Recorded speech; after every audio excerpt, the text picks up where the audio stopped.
Welcome to star 9 news. Vizianagaram జిల్లా Ramabhadrapuram police స్టేషన్లో ఆదివారం విలేకరుల సమావేశంలో మాట్లాడుతూ జీలుగు వలసలో పసికందుపై జరిగిన అత్యాచార ఘటనపై బొబ్బిలి డీఎస్పీ పి శ్రీనివాసరావు వివరాలు వెల్లడించారు. పాపకు స్నానం చేసి ఉయ్యాల్లో పడుకోబెట్టి తల్లి కిరాణా దుకాణంకు వెళ్లగా నార్ల వలసకు చెందిన బోయిన ఎర్రకన్న దొర అఘాయిత్యానికి ఒడిగట్టినట్లు పేర్కొన్నారు.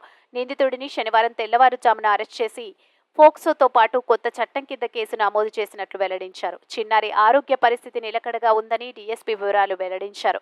Bobbili rural Tirumalarao, Ramabhadrapuram SI Gnanaprasad, police సిబ్బంది పాల్గొన్నారు.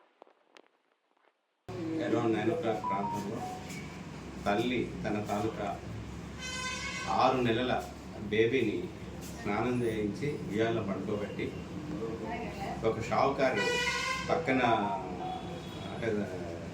కిరాణా సామాన్లు తీసుకొచ్చాడు అని తెలిసి తీసుకోవడానికి అని చెప్పేసి కొనుక్కోవడానికని ఇంటి వెనక్కి వెళ్ళేసరికి వెళ్ళేటప్పుడు తనకి బాబాయ్ అవుతున్న బోయిన ఎరకన్న దొర అని చెప్పేసి నేరేల వలస అయింది. ఆయన ఇంట్లోకి వెళ్ళాడు ఈవిడ వెళ్ళేటప్పుడు. అయితే ఆవిడ సామాన్లు తీసుకుంటుండగా పక్కింటి వాళ్ళేమో పాప ఏడుస్తుంది అని చెప్పేసి గట్టిగా కేకలేసేసరికి ఇమీడియట్గా వాళ్ళ పెద్ద అమ్మాయి సుమారుగా 10 సంవత్సరాల వయసు ఉంటుంది. ఆ అమ్మాయిని పంపించి చెల్లి ఏడుస్తున్నట్టు చూడమ్మా అని చెప్పేసి తను పంపించింది.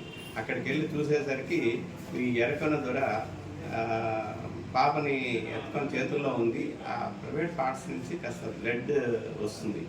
వచ్చి పాప ఏమో ఏడ్చుకుంటూ వచ్చి చెల్లికి ఇట్లా బ్లడ్ వస్తుంది కానీ ప్రైవేట్ పార్ట్ దగ్గర నుంచి వస్తుందని చెప్పేసి తల్లికి గాబరాగా తల్లి పరిగెత్తుకుంటూ వచ్చింది.